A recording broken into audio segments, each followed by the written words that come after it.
PM Modi कहते हैं कि हम जनता से कुछ नहीं लेते बल्कि उनके लिए अपना सब कुछ लुटा देते हैं, लेकिन हकीकत क्या है वो तो रिपोर्ट बताती है। गुजरात में बीजेपी जनता को देने की बजाय उनके पैसों से ही मालामाल बन गई है। ये हम नहीं बल्कि एसोसिएशन फॉर डेमोक्रेटिक रिफॉर्म्स की रिपोर्ट बताती है।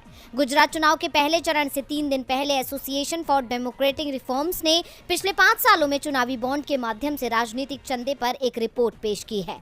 इस रिपोर्ट में पता चला है कि बीजेपी ने गुजरात में कुल योगदान का 94% हिस्सा हासिल किया है, जबकि कांग्रेस को करीब 5% का चंदा मिला। आंकड़ों पर नजर डालें तो 2018 से अक्टूबर 2022 तक सभी पार्टियों को कुल मिलाकर 174 करोड़ रुपए का चंदा मिला, जिसमें बीजेपी का हिस्सा 163 करोड़ रुपए का था। वहीं कांग्रेस को केवल 10 करोड़ 50 लाख रुपए के चंदे के साथ संतोष करना पड़ा और आपको सबसे कम यानी 32 लाख रुपए मिला। वहीं अन्य पार्टियों को 20 लाख रुपए मिला। राष्ट्रीय स्तर पर बीजेपी को 2017-18 के बाद से खरीदे गए सभी इलेक्टोरल बॉन्ड का 65% या 2/3 हिस्सा मिला हुआ है। रिपोर्ट में कहा गया कि 5 साल में राजनीतिक दलों के जरिए प्राप्त कुल कॉर्पोरेट दान में से 4% या 174 करोड़ रुपए गुजरात से आए। ये आंकड़े साफ बताते हैं कि जनता के पैसों से बीजेपी मालामाल बनी है। इस रिपोर्ट के बाद अब विपक्षी दल बीजेपी पर हमलावर हैं। कांग्रेस का कहना है कि बीजेपी जनता का पैसा लूट रही है। अब जब सत्तारूढ़ पार्टी का खजाना बढ़ेगा तो सियासत में तो घमासान मचेगा।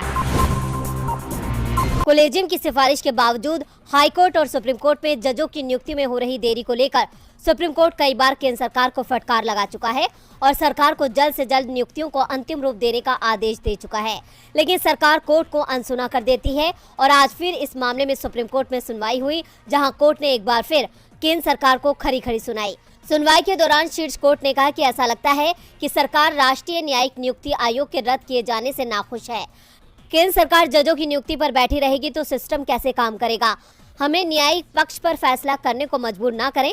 अदालत ने एजी और एसजी को कहा कि वो सरकार को ये सुनिश्चित करने के लिए सलाह दें कि देश के कानून का पालन किया जाए। इसके साथ ही मामले में सुनवाई के लिए कोर्ट ने 8 दिसंबर की तारीख दे दी है। आपको बता दें कि ये विवाद समय समय पर सामने आता है, क्योंकि केंद्र की लापरवाही और धीमी कार्यप्रणाली से कोर्ट का काम प्रभावित होता है और जजों की कुर्सी खाली होने से लोगों को न्याय मिलने में देरी होती है, जिससे सुप्रीम कोर्ट चिंतित है और कई बार सरकार को फटकार लगा चुका है, लेकिन सरकार सुनने को राजी नहीं है। ऐसे में आज एक बार फिर सुप्रीम कोर्ट ने मामले में सुनवाई की और केंद्र सरकार को चेतावनी भी दी कि सरकार जल्द ये काम करे और कोर्ट को न्यायिक पक्ष पर फैसला करने को मजबूर ना करे। कोर्ट ने एक बार फिर सरकार को हिदायत देते हुए मामले में सुनवाई के लिए अगली तारीख भी दे दी। ऐसे में देखना होगा अब सरकार की तरफ से क्या कदम उठाया जाता है। क्या सरकार इस बार कोर्ट का आदेश मानेगी या इस बार भी अनसुना कर देगी?